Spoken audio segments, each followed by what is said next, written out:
Hey everybody. Hello. Episode 3 of The Paint Nerds. Treat. This episode is brushes. Why are they important? And why can't I just throw paint at things? I added that last part. I don't know how. Oh no, it's the title. Is that the title? For today's. We're talking about one of the most important parts of painting, miniature painting, any type of painting, is the brushes. Every paint has a unique brush.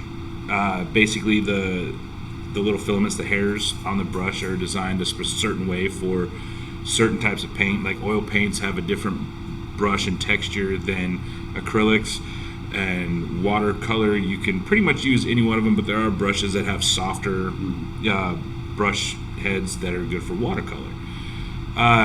For miniature painting and acrylic paints, they're kind of a medium firm. If taken care of, one type of brush will last you forever. Well, within reason. I'm going to show you a couple of my brushes, and I'm going to show you that not all brushes will do the job all the time. And if they're not designed for the purpose you're using them for, you will wholly destroy your brush. Oh yeah. Chris has some brushes and some little things that he uses, and he's going to go over his preferred method. But at first, he has something to show that he didn't show last week because forgetfulness. Because toddler parenting. So for my entry into the Walmart challenge, I have this little T-Rex.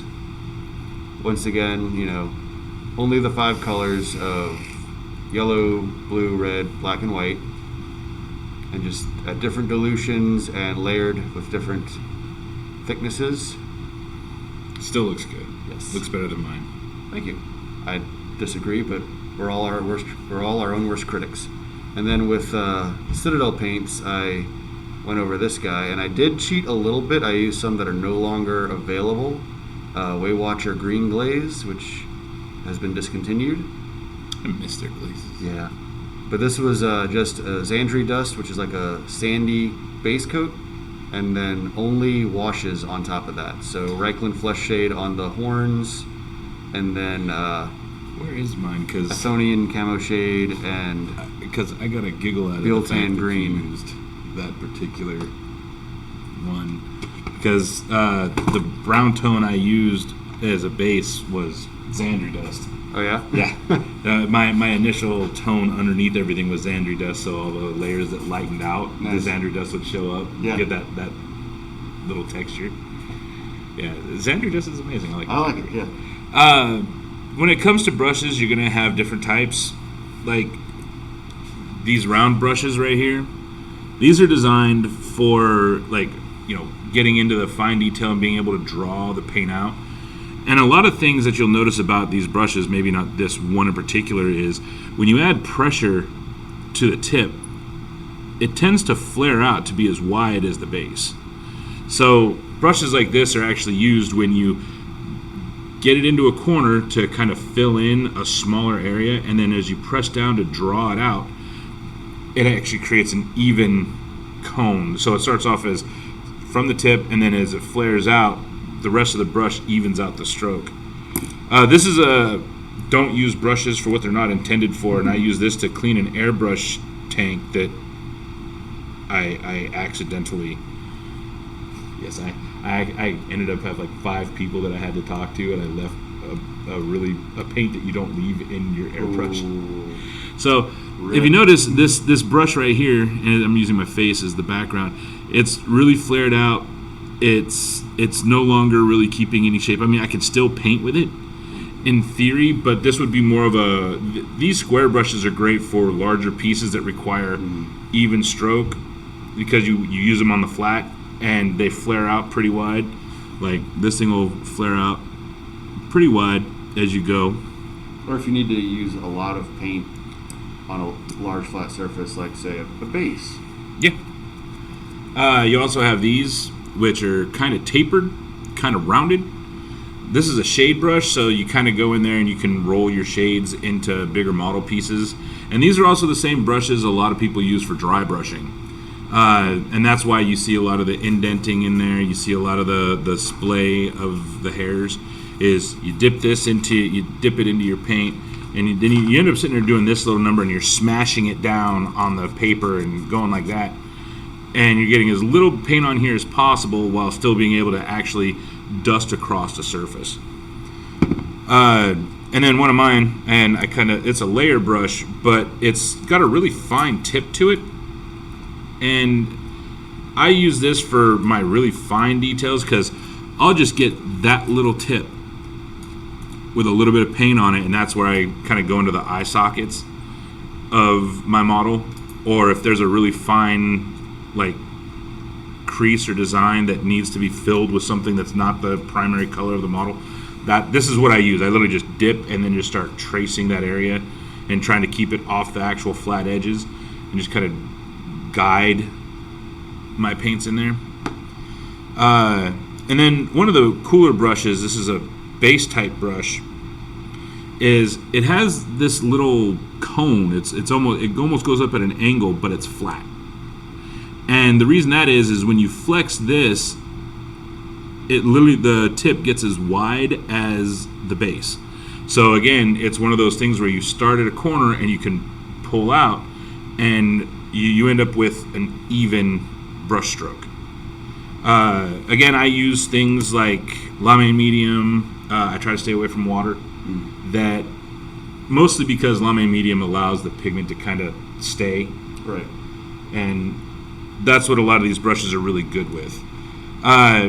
All these brushes come from like really big, broad heads for really big pieces of work to really tiny versions of the same thing for super fine detail work.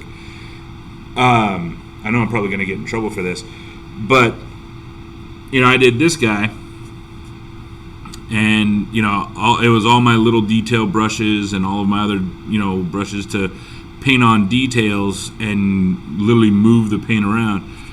And the reason I use these brushes is A, they're for acrylic, B, they help me perform the task at hand. And even though I personally like to use my airbrush for as much as humanly possible, you will never, ever, ever get away from needing a paintbrush. Right. Yeah, you can only control an airbrush so much.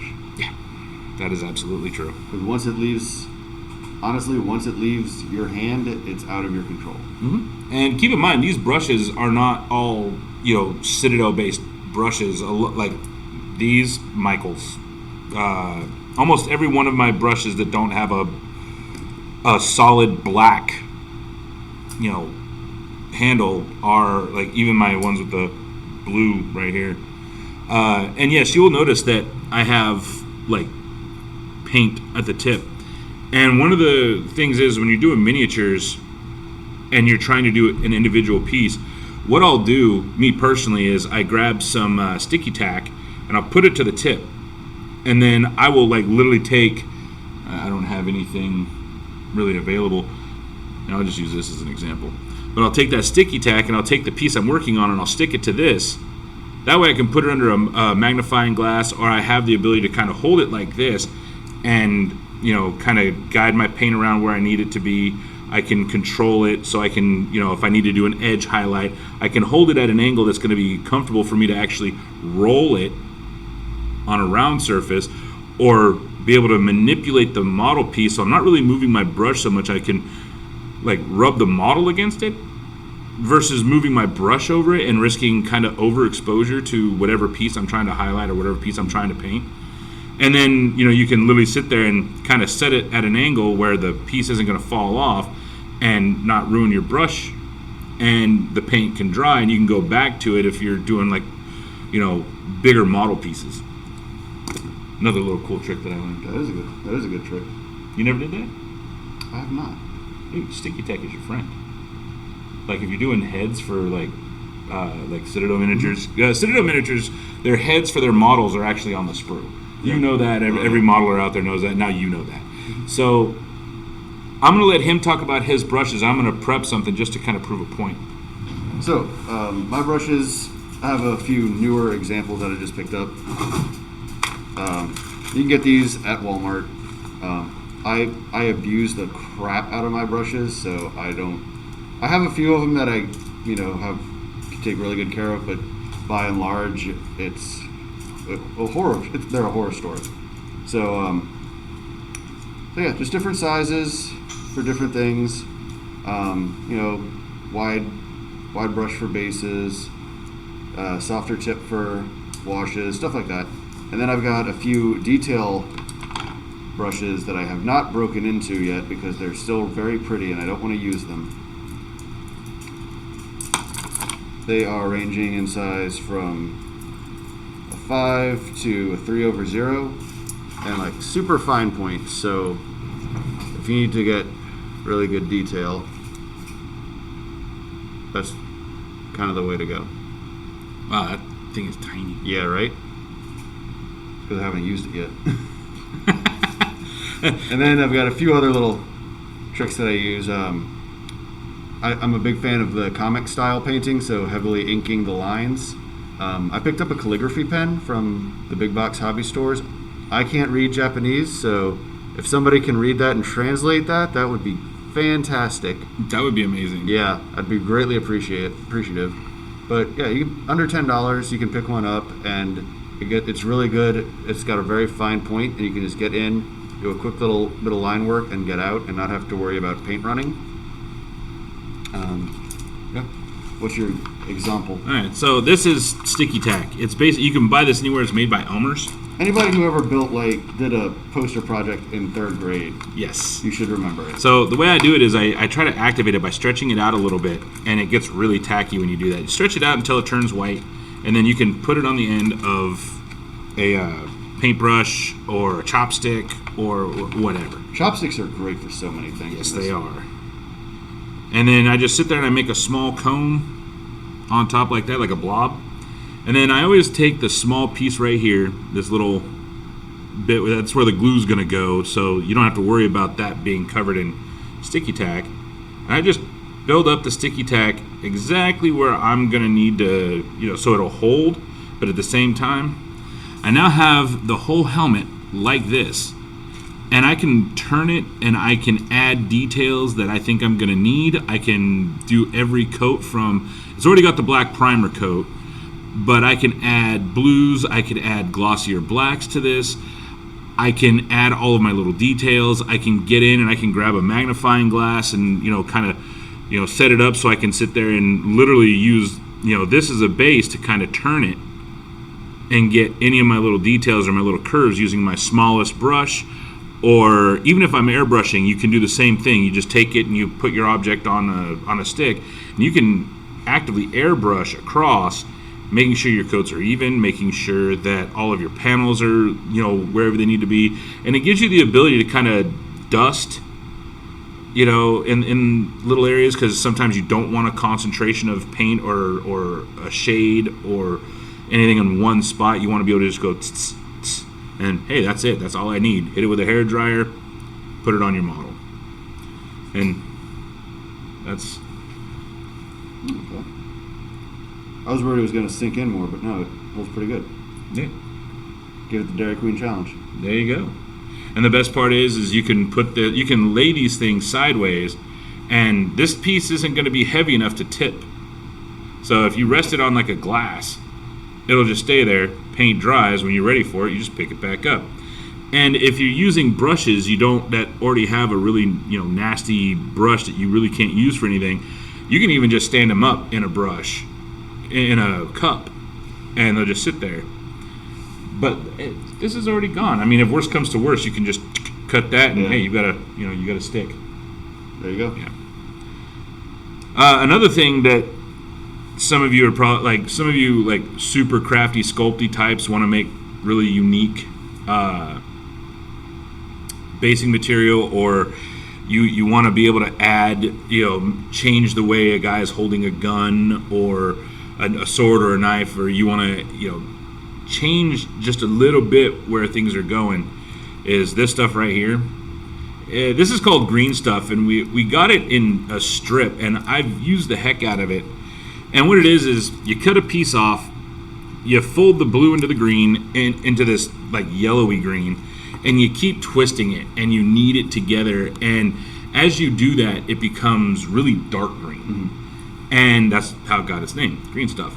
And it's basically a two-part epoxy that you use a little bit of it, and you can change the way a gun is being held, because you can clip an arm, and you can kind of take a curved arm where you've got that curve, and you can straighten it out, or you can gentle the curve, or you can cut a model apart and fit it together the way you want it to fit together, and it'll dry. It'll be mostly, if not all, rigid. I even used it on my shaving blade, so I'd have a safe spot for my fingers, so I can like trim flashing or away, get sprue pieces off of my models, or if I need to fine down and like cut a razor out of it. A lot of things that I use this for, especially, is excuse me. I've been doing that and swallowing wrong like the whole day. It's weird. Is you use that to dig into a shoulder pad or into a piece of chest armor, and you can literally use that razor to cut out little wedges, so it looks like a blaster hit it. Oh, nice. Like battle damage. Yeah. And I've done that on quite a few things for customers, because I have a client who loves orcs, but he wanted battle damage to the armor. Right. It wasn't enough that he had orcs where their stuff was already kind of slapped together. These guys had to have seen some stuff. Right, They kind of had to have been in battle, and he wanted them to look like they're veterans to the whole shooting up a Marine thing. And that's what I did. As I took that razor, I dug out the hole where the bolter hit, and then I just basically cut angles from that hole, popped them out, and just kind of chopped up the edges a little bit to make little smaller angles, wider angles for where there's cracking in the metal. And once the initial piece was actually painted, I just took some like lead belcher and filled that in, and then kind of hit it with a gloss, and boom. Nice.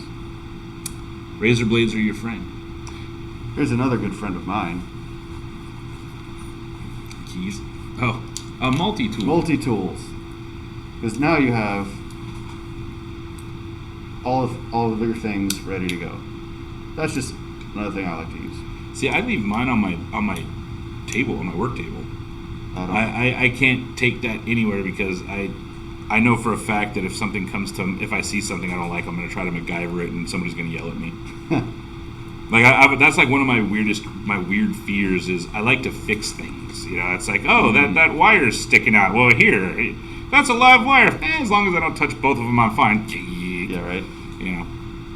So paintbrushes are important, as well as all the other tools you use. Oh shit, we got a comment. Oh, we do. Hey, we got comments. Hey there, I like D&D. Hey, we love D&D too. As a matter of fact, everything we're doing here is you could use every technique in our videos. Absolutely. Using the same paints on D&D minis. You can get a 3D printed mini and paint it with the same techniques, with the same brushes, the same tools. So, hey, thanks for throwing that out there, and I'm glad you like D&D. We liked D&D before it became cool. Like, I was actually in the era where it was devil worship. Oh, I came in a little bit after that. No, seriously, there was a group of kids who just did some really bad things, and Dungeons and Dragons was actually kind of pointed at as the cause, and I'm just sitting there going, but I like D&D, and I'm not trying to do that kind of stuff. Right. And thanks for being part of the gaming community, man. D&D is one of the oldest RPGs out there, especially here in America, and it's a great game. It allows for a lot of things, like your personal creativity. It allows for your ability to encompass your dark side. Like if you play a character who is like chaotic neutral or neutral evil, you could sit there and you don't have to be the hand wringing. But unless that's what you're into. Oh yeah, I mean I've played evil campaigns before. Those are fun. It just too many monologuings. Now I know how all the bad guys in a Bond film feel. Right. But yeah, I mean, feel free. Any other questions? Like, Yeah. if you have a question on paint, miniatures, stuff like that, games, we'll answer dang near everything as long as, we've either dealt with it, handled it, or. And I like the fact how we're both wearing red today. Right? That worked out. Like, not planned, not planned. I could not find a regular T-shirt today to save my life. I mean, I've had 2 hours of sleep, so I am horrible today. Dad life. Oh, it's not even dad life. My kids are, with their dad right now. So, yeah, I literally just bad acid. Yeah. And when you get older, you're going to get that too. Baking soda water tastes like ass, but I'll tell you what, man, you want to calm down acid in your stomach, that will definitely do the job. Do it. You burp weird for a while, though. Like, you get that acidy tasting burp, and it's just like, ugh. But... And this is what happens when we see shiny objects in comments. Yep. So, paint techniques. Paint techniques are actually really simple. The one thing I always try to tell people is always try to paint down. Yeah. Like, don't upstroke because your hand's in the way of seeing where your brush is going. Mm-hmm. Try to paint down. Like, legitimately, like, take your brush and, like, if I were to take this model here and I were to paint, I'm not going to try to paint up because painting up, I can't really see where I'm going and I run the risk of going into my work. So if you have 2 layers, what you're literally going to do is you're going to take your brush with your paint and you're going to put it right under there and you're just going to pull down. And another reason why I say paint down is it's easy to get stuff at the top done, especially if you're looking at the top, but it's hard to get the top done when you're painting up. When you're painting up to something, you run the risk of going over it. Yeah, So because of the way the brush works, you also run the risk of flicking way past where you want it to go. Yep. And getting some bad splatter. If you're looking for splatter, you can do it. But yeah, painting down so you know where you're going. Yes, painting down. And stop before you get there. And remember, down is an orientation to the object you're painting. Mm-hmm. So if I'm holding this piece like this, down would literally be towards his arm. I wouldn't be painting up that way either, even though that would be the way you would want to paint. I wouldn't want to paint like this, since I can't paint with the tip end. I wouldn't want to paint like this because there's too much in the way. I can't really get a control of where my brush is. So you paint this way. That way you can literally get in here, draw it down, and you're not you're able to control where the bristles go and bring all of that down and keep the parts of your model clean that need to stay clean. And I'm also one of those people. I'm brushed down, but I also try like outside in. I like getting all of my outside stuff painted. I like to get all of my stuff painted on the outside. I like to get all my stuff, and then all the inside work. Like if I were to do this guy right here, all his pants and everything in his overcoat would all be painted after I'm done with the inside of the cloak. That way I don't have to worry about bleed over in my paint. See, I have the opposite. I prefer doing inside to the outside. Nice. Because that way I know if I have some splash damage from the painting,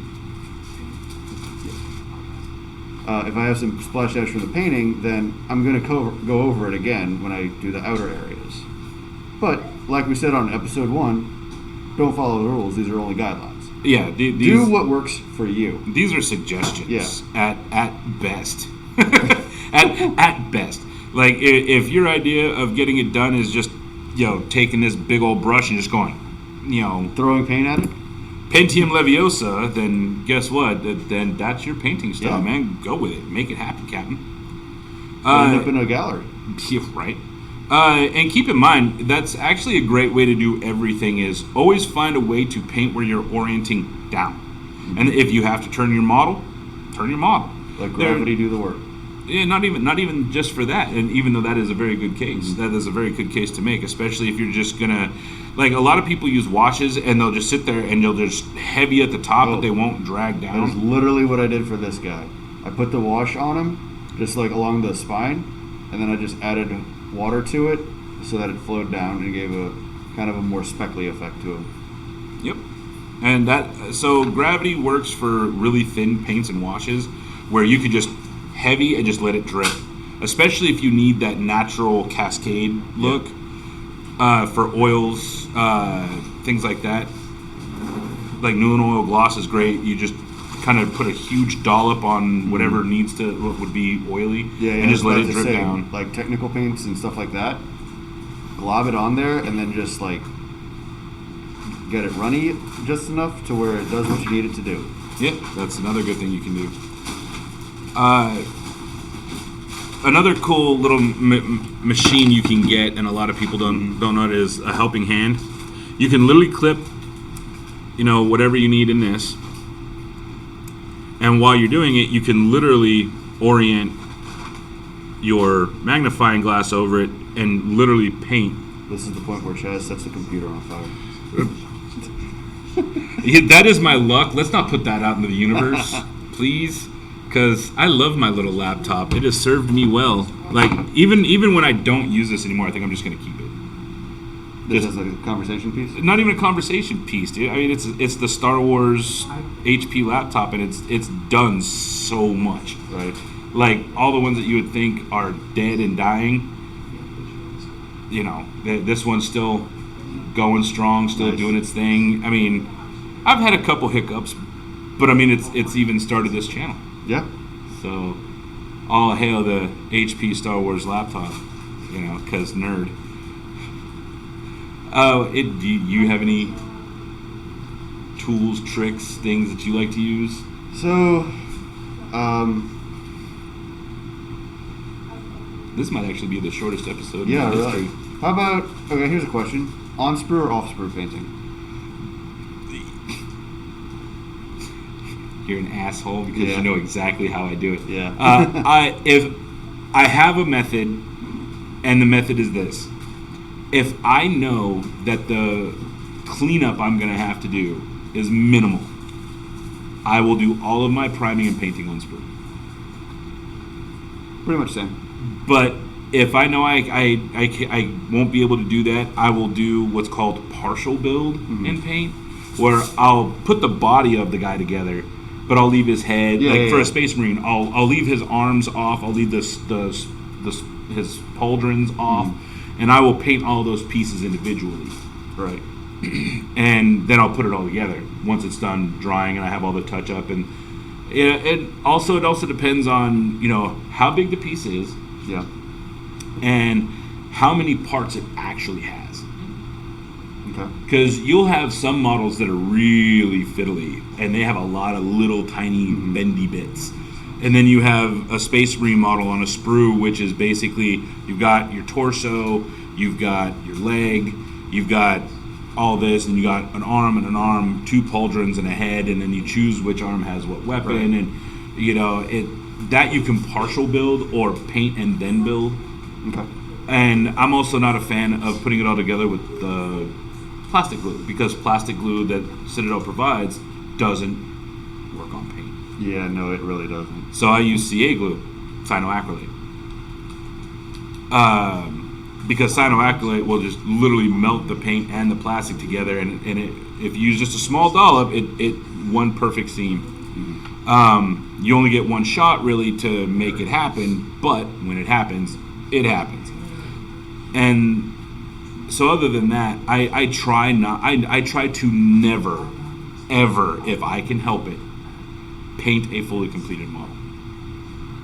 Okay. I'm kind of the same way. It kind of depends on the situation. I've tried both. There have been minis that I've painted that would never have survived shipping. Yeah.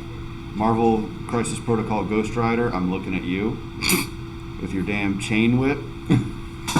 That's what we would call a fiddly bit. Yeah, that's a fiddly, spindly bit. Yep. So I painted that whole model on sprue, and then I tried another one for myself just to see how it would go together already painted, and then I had to include some little touch-up bottles with my order that I shipped out, because it melted quite a few things, quite a bit of white bits. Yeah. The thing is with the plastic glue you can get from Citadel, it's a great glue if you're going to do build then paint, simply because it's designed to stick plastic to plastic, not people to things. Yes.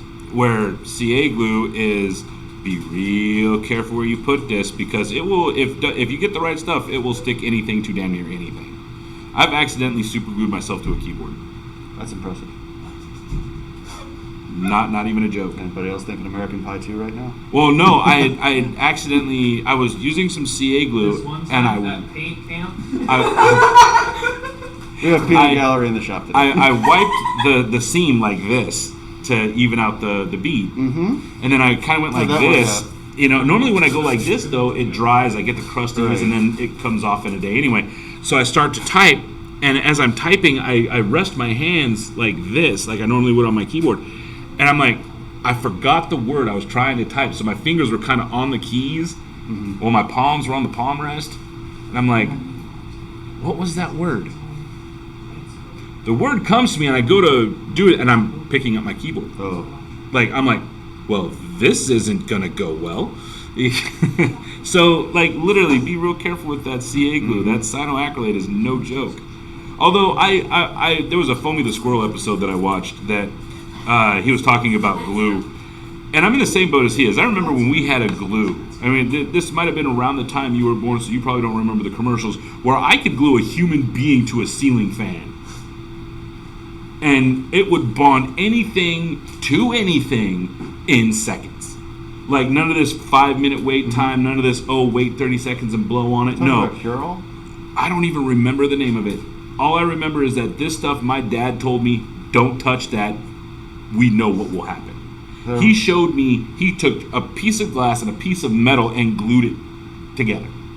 And he was able to pick up a piece of glass. He goes, unless JB you... Weld? You would think. Man. Because JB Weld's some good stuff too. Oh, and if you don't have money for the green stuff, and you can spend like $3 or $5 or whatever it was on a tube of plumber's putty.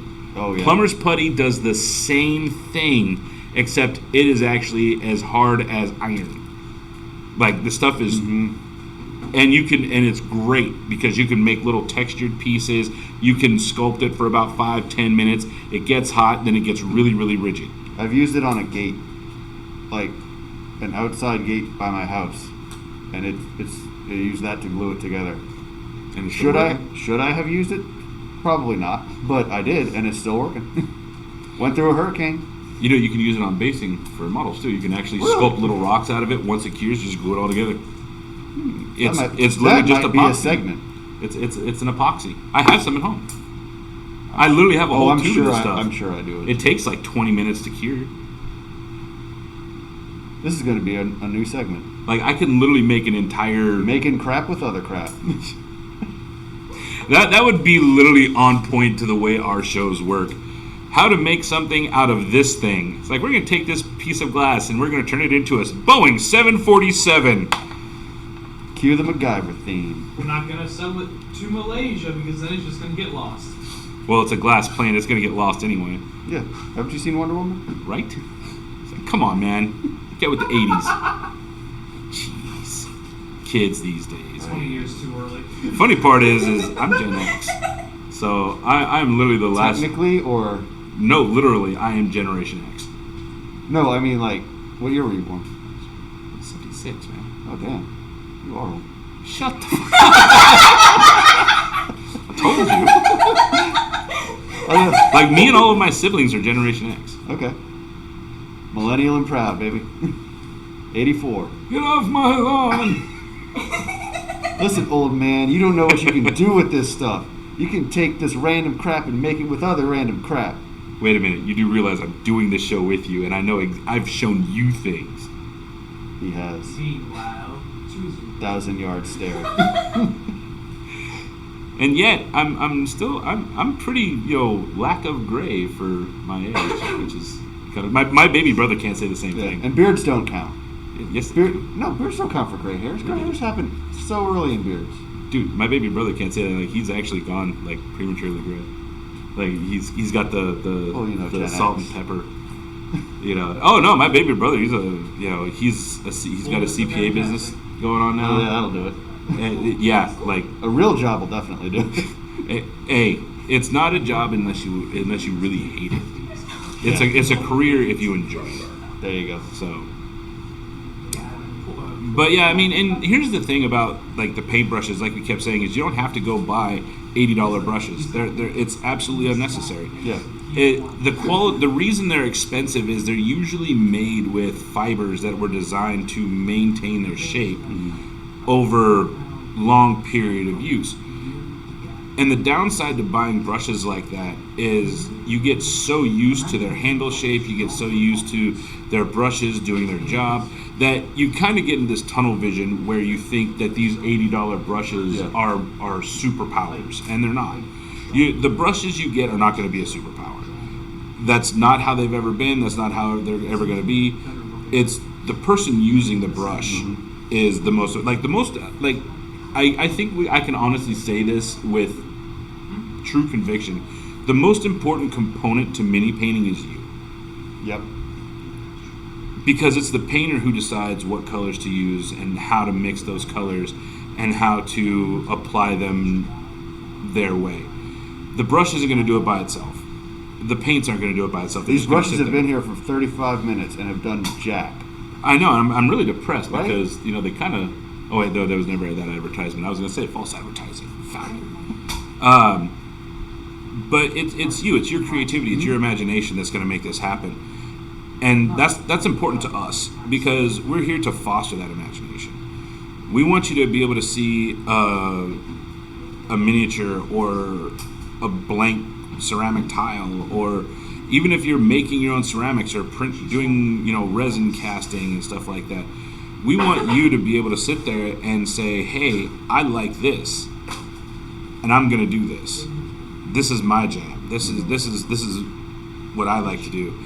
And be inspired by others to do it. Like, I know people who will sit there and make a little tiny, resin thing, and then they'll paint it, make all these really cool colors, and then pour more resin on top of it to make this other cool thing just to have it sitting in there. And that's dope. Yeah. That Gelatinous cube effect. Actually, I want to make a gelatinous cube out of resin. And I want to take a bunch of bits, like we have a bunch of skulls and stuff like there. I want to get that jelly resin. No, yeah. The squish, kind of semi-squishy kind. I just want to make it into a cube. And I want to force air bubbles in certain spots and put skulls and swords and stuff in it, just so when it dries, I can pull it out and I've got this gelatinous cube with dissolved stuff in it. That'd be awesome. That is a goal for me. Slap to intimidate the customers. I think it would be fun. I like these things. I like doing these things. I like branching out. Just like I would like to, make molds of some of the bits that I use all the time, so I'm not spending $200 on a kit to get more bits. Right. I'd like to be able to sit there and be like, oh, here's my head mold for what? Just bits. Yeah. Just bits I don't Never have know enough when you need of. a head. And so I just pour some resin, depending on the resin, wait a couple hours to a couple days, and go like an ice tray. Yep. I've got 50 heads for no reason. For your gelatinous cube. Or for a gelatinous cube. But no, seriously, I mean, like, when I base, I like to, use bits that I know I'm not going to use. Oh, yeah. And cut them up and damage them and make them look like they've been ripped off of, a model of another, character in that genre. Which is a great thing that Games Workshop does with their models, is that they give you options that you can make other things with it. So you have bits. Yeah, I've got a green dragon soaring over a field of Blood Bowl Dark Elf heads. That is just awesome. Yeah. I'm not gonna lie. That is awesome. And that's the most important part is, like, I've actually taken pieces of sprue, like, I'll literally take one of these and say I need this section right here because it's got these angles. So I'll literally just clip here, and clip up here, taking just this piece out. And if I'm doing a diorama or something like that, I'll clear all the sharp little bits off that we're actually holding onto the piece. And then I'll turn around and I'll prime and paint this to look like it's damaged metal. And I'll put it on, like, the edge of a bridge. Or I'll put it into a water feature. like it fell off the bit, and I'll even find a way to glue it in a way where even if this much is like stuck in the dirt, well, I'll just clip it and I'll just glue it to that spot. Constructive use of the stuff you have is, in my opinion, and only my opinion, I'm not going to speak for you or anybody else in the modeling community, is constructive use of every piece you have, regardless of its actual value to any models you're making, is just as important as being able to paint or being able to base or making a diorama. You have to be able to use your pieces constructively, because the more you can make the area that your models are in look like it's a real environment and has things that are destroyed in a way that seem realistic, you not only add more to the imagination of the people playing on that board, but you're also adding to the story and the narrative as a whole. When somebody sees a diorama of Space Marines fighting Necrons and they see, broken I-beams and stuff like that, you can make these look like pieces of metal that were structural pieces that are just jagged into the ground because I fell from this massive height. And you have your guy shooting between, like you can have a guy standing right here, like he's shooting right through this. And if you want to add that extra thing, you can actually set up, the actual bolter bullet to be going through here like he's shooting at a target. And one thing I'm going to show you how to do with a drill and some sandpaper is how to make little bullets out of sprue. Because you can actually take a long piece of sprue, put it into a drill, just take some sandpaper and just you round it out like you would a lathe, right. And then you can literally sit there with like a file and just get a little tip, cut it off, bolter bullet. Nice. Speaking of Necrons, never throw away the transgreen Necron sprues. No, that is gold. That Crystals, is kryptonite, so good. And it's already translucent. Yeah. It's already green or blues. I'm sorry, transgreen is a Lego term. Yeah, My bad. Should have explained that. Transgreen, translucent, transparent green. basically you can see through it and it's still a color. It's no longer opaque. Another handy tool, heat gun. Yes. Use with caution, because holy crap, they don't play when they say heat. No, mine goes up to like 400 You can make degrees. tea with that shit. Here I'm striving not to swear, and this guy. Oh, the executive producer's taking a snap. It's fine. Oh, that's Yeah. right. That's right. He got paid in milk early, huh? Yes, he did. Nice. So yeah, and heat guns. Though only one of the things that I say to be careful about heat guns is you don't need a whole lot of heat to get any piece of plastic hot enough to melt to move it, but you'll end up with a puddle of plastic if you ramp it up and drop it and sit there, and it becomes a process. It's like 3 passes with the heat gun. That's all you need. When you buy your heat gun, also get like leather welding gloves, because Or they you will just be hold up. smart and use pliers. That works too. Just use pliers. I mean, if you plan on having your hand in the direct path of the heat gun, get the gloves. But I mean, it in happens. all honesty, just use pliers and just go like that. As someone who has oftentimes thought, "Oh, I don't need that," you need that. Use your I have tools, man. I have altered my tools, but not my technique so many times, and every time it ended poorly. Oh, that's awesome. Now, I'm a fan of just use your tools, and I'm also a fan of using your tools in unorthodox ways. So, What's the only one tool you should never use different?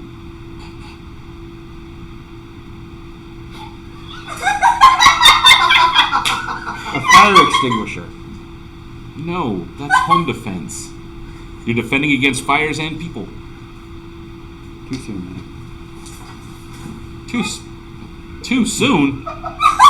What, did you like lose someone to a fire extinguisher incident? What did No, that was what happened to the Capitol riot.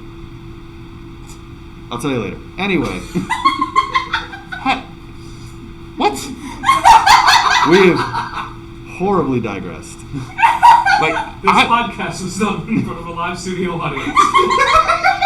Right? I kind of like having the studio audience. I do too. It's just proof that we could actually like sit on a stage and be we are comedians. funny. Hey, call me up anytime. It's not just making my toddler laugh. I am a funny person. Right? Oh, I'm basically a toddler, but no worries. Okay. Self-admittance is the first goal to happiness. And I'm just about the shape of one, so. You're like the baby diagram size. And I would just look like you froze for a second. So, any other I genuinely have nothing other desperately than trying to wheel it back into? I genuinely have nothing because I mean we went over brushes and brushes are actually really Brushes, simple. tools, yeah. And you know, right now it's just up to the people to actually pick them up and use them. And as we progress, you're probably going to see more videos coming out of us because we're actually going to start doing actual painting to show a lot of the techniques that we're talking about. I'm probably going to have to find a way to record just straight audio so you can make it a podcast if I'm talking. Yeah. You know, I'm pretty sure I can do that. And if we can do it in video, it should be easy. Well, I mean, you could just take the audio from a video, can't you? I guess I could. See? Easy. Right? We'll find a way. And literally that in the vein of what we're talking about, finding a way. There's always going to be a way you can do something. There should never be anything where I can't is involved. There's always room to improve. There's always room to challenge an idea. There's always room to do your own thing. There's always room for middle ground. There's always room to find something to make it work. And you know, and that's a famous Tim Gunn saying, and I feel proud sharing that man's last name. There you go. You know, make it work. Although now I'm going to get sued. Yeah, probably. Worth it, because the man knows flat out that if you really want something to happen, sometimes you're just gonna have to work to make it happen. Yep. And same thing with painting. Sometimes you literally have to put in the work to make it happen. You know, my wife put in the work to become an anesthesiologist, and now she's working at Massage Envy. Nice. Yeah, she got a lab coat and everything. Awesome. She put in the work to make it happen. You know, like you and your zookeeping, you put in the work to make it happen. Yep. Us being parents, we put in the work to make it happen. You know, so literally putting in the work is probably one of the most important parts of the painting world, of any crafting thing ever. It's all about putting in the work. And it's also about being around people who understand that, you know, you're not going to be the best right out the gate. Or you might be. You might be a savant. You might have this, you know, this prodigal painting skill you never knew you had. But you're never going to know unless you pick up the brushes to go do it. Preach. No. I don't believe in organized religion. I didn't say anything about organized. But you said preach. Say it loudly for the people in the back then. Is that better? I love you, man. You're Me awesome. too, bro. But I mean, seriously, and I would say it louder. I mean, if you need to turn up the volume, feel free. That'd be easier. You know, I cannot emphasize that enough. You're the most important tool. You're one. I'm called a tool on a daily basis. That's because never mind. But anyway, this has been episode 3 of the Paint Nerds. All about brushes, techniques, a little off-rail and off-color commentary, and It wouldn't be our fun. It wouldn't be our show without it. Right. So we appreciate all of you that watched. We appreciate all of you that are giving us a chance in this medium to, you know, shine. And you'll be seeing more of our techniques, more of our little cheats to get that cool in your mini. And we'll see you guys next time. As always, thank you, SavePoint, for letting us use your wonderful store And your internet. Wonderful internet. And thank you to Troll Tooth Productions. Justin and Jennifer, you've always had our back, and we'll always have yours. If you haven't, go see them. They're amazing. They're great entertainers, and they have so many venues of things they talk about that it's almost impossible to tell them all here. Jennifer's a great artist. She's a digital media artist, and Justin is a professional entertainer and nerd. Okay. And I've actually been writing down show notes, so it'll be a lot more accurate going forward. Yes, it will. So, thanks for everything. We hope you enjoy it as much as we do. Yep. and insert closing line here. Waka waka waka.